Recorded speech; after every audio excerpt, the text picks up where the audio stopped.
Assalamualaikum warahmatullahi wabarakatuh. Perkenalkan, nama saya Akbar Haji Bermansyah dari kelas KPIE nomor NIM 933503320 dari Prodi Komunikasi Penyiaran Islam IAIN Kediri.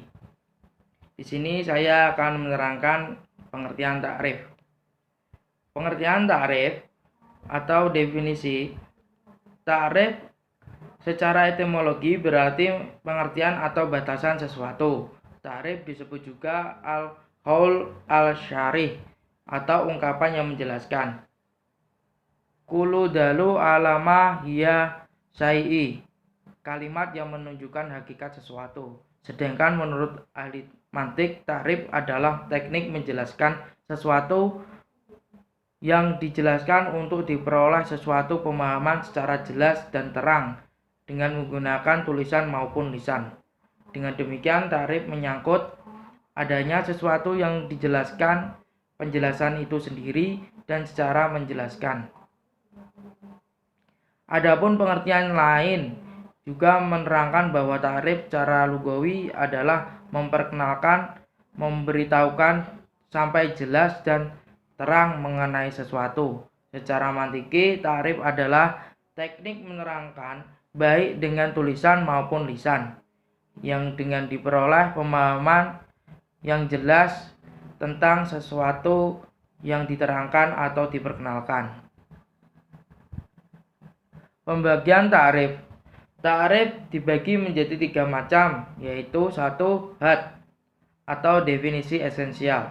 Had secara etimologi artinya mencegah, karena takrif model had mencegah masuknya selain perkara yang ditarifi. Takrif had dibagi menjadi 2 macam, yaitu 1. Had tam atau sempurna, adalah mendefinisikan sesuatu dengan menggunakan jenis qorib dan fasal qorib, karena apabila jenis qorib diakhirkan dengan fasal qorib maka tergolong had nakis atau tidak sempurna. Contoh, manusia adalah hewan yang berpikir. B. Had nakis atau tidak sempurna adalah mendefinisikan sesuatu dengan menggunakan jenis bait dan fasal qorib atau hanya jenis qorib disebut dengan nakis karena ada sebagian perkara yang keluar dari had, di mana had ini dianggap merupakan salah satu cacat dalam sebuah had. Contoh penggunaan fasal qorib. Manusia adalah sesuatu yang berpikir. Contoh fasal qorib bersamaan dengan jenis bait. Manusia adalah materi yang berpikir. Dua takrif tersebut secara substansi bersifat umum karena mencakup zat malaikat. Namun dalam hal ini malaikat bukanlah golongan manusia, sehingga takrif di atas tidak mampu mencegah keluarnya zat malaikat. Termasuk had nakis adalah definisi menggunakan fasal bait bersama fasal qorib. Contoh, manusia adalah materi yang berpikir. 2. Rasem. Definisi aksidental. Rasem secara etimologi memiliki arti bekas atau pengaruh, karena dalam takrif model rasem terdapat khas yang merupakan petunjuk dan hakikat. Takrif rasem ada 2 macam, yaitu 1. Rasem tam atau sempurna adalah mendefinisikan sesuatu dengan menggunakan jenis qorib dan khas yang bersifat umum dan melekat. Dalam hal ini disyaratkan jenis qorib didahulukan dari khas, karena apabila jenis qorib diakhirkan dari jenis khas maka tergolong rasem nakis atau tidak sempurna. Contoh, manusia adalah hewan yang bisa tertawa. B. Rasem nakis atau tidak sempurna adalah mendefinisikan sesuatu menggunakan khas saja atau khas bersamaan dengan jenis bait. Contoh penggunaan khas saja. Manusia adalah sesuatu yang bisa tertawa. Contoh penggunaan khas bersamaan dengan jenis bait. Manusia adalah materi yang bisa tertawa. 3. Lafzi atau definisi nominalis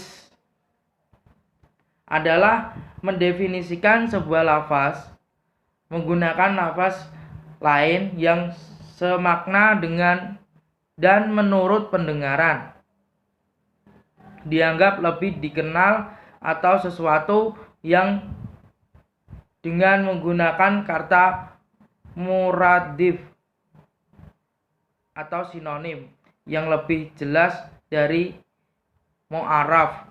Contoh, menjelaskan pengertian rumah dengan kata gria. 2. Menjelaskan pengertian lautan dengan kata bahtera. 3. Menjelaskan pengertian patung dengan kata arca dan sebagainya.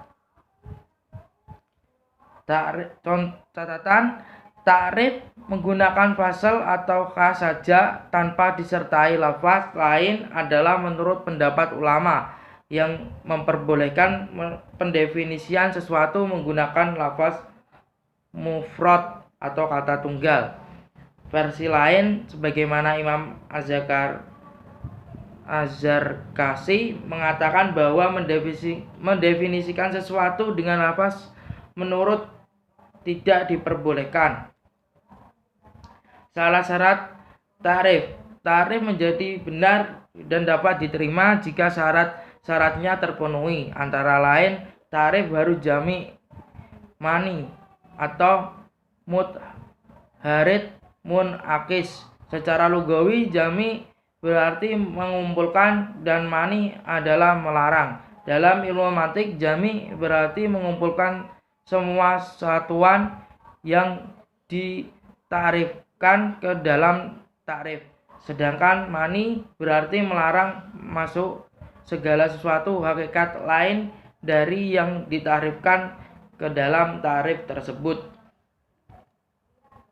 Oleh karena itu, takrif tidak boleh lebih umum atau lebih khusus dari yang ditakrifkan. Contoh, manusia adalah hewan yang berakal. 2. Takrif harus lebih jelas, tidak boleh lebih samar. Artinya, takrif harus mudah dipahami oleh pendengar dan bukan sesuatu yang maksudnya lebih samar dibandingkan perkara yang ditakrifi. Contoh, api adalah materi yang menyerupai ruh. Takrif ini tidak memenuhi syarat karena ruh dinilai lebih samar dibandingkan api.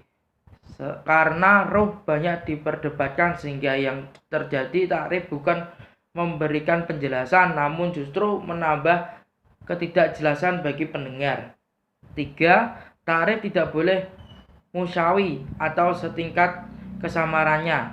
Artinya takrif tidak boleh menggunakan sesuatu yang tingkat kesamarannya sama dengan perkara yang ditakrifi. Contoh, benda bergerak adalah benda yang tidak diam. Takrif ini tidak memenuhi syarat dan tidak bisa diterima karena tidak adanya pemahaman tambahan melebihi dari sesuatu yang ditakrifi. 4. Takrif tidak boleh berputar-putar. Maksudnya jangan sampai terjadi takrif dijelaskan oleh yang ditakrifi. Contoh, manusia adalah orang, orang adalah manusia. 5. Takrif tidak boleh berbentuk majas. Artinya takrif tidak diperbolehkan menggunakan lafaz yang berbentuk majas tanpa disertai qarinah atau bukti indikator yang memalingkan makna asal. Bisa juga dikatakan tidak boleh menyalahi aturan bahasa. Contoh, para kiai adalah bulan purnama yang menyinari kegelapan malam.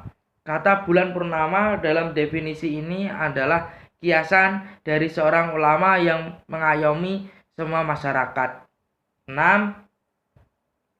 Takrif tidak boleh menggunakan lafaz mustarak atau persekutuan. Artinya takrif tidak boleh menggunakan kata yang memiliki makna lebih dari satu kecuali disertai qarinah yang menjelaskan makna yang dikehendaki. Contoh matahari adalah ain.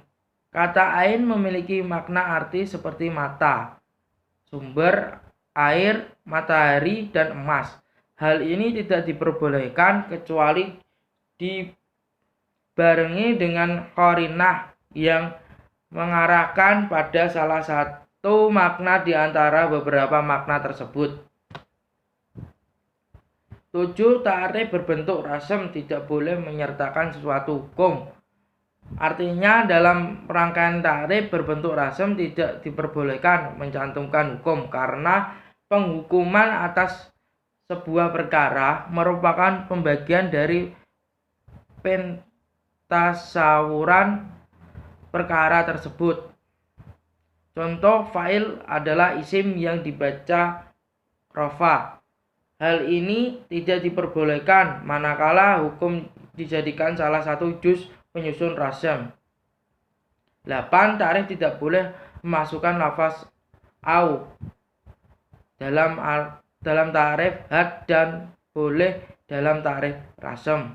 Artinya lafaz au yang memiliki makna taksim atau membagi dan tahyir atau membuat pilihan ke dalam bagian dari ta'rif had tidak diperbolehkan. Namun hal ini diperbolehkan dalam ta'rif rasm.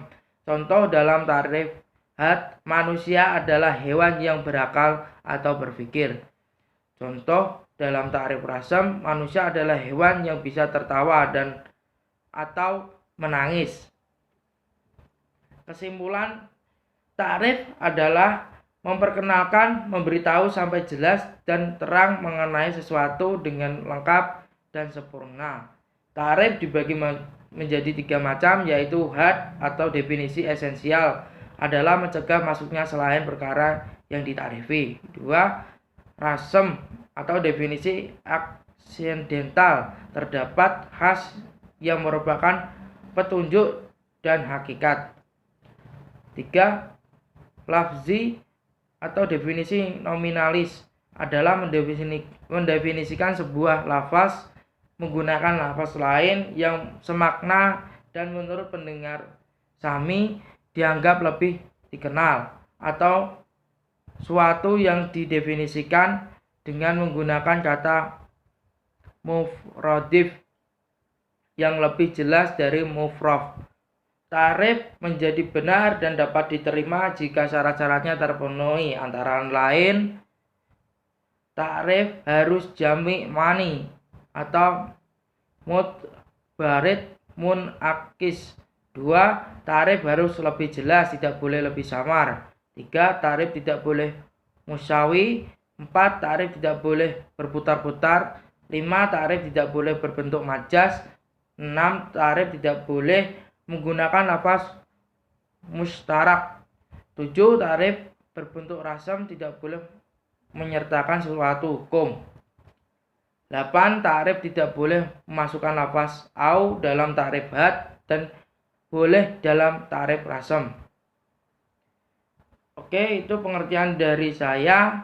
Bila ada kesalahan mohon dimaafkan. Sekian dari saya. Wassalamualaikum warahmatullahi wabarakatuh.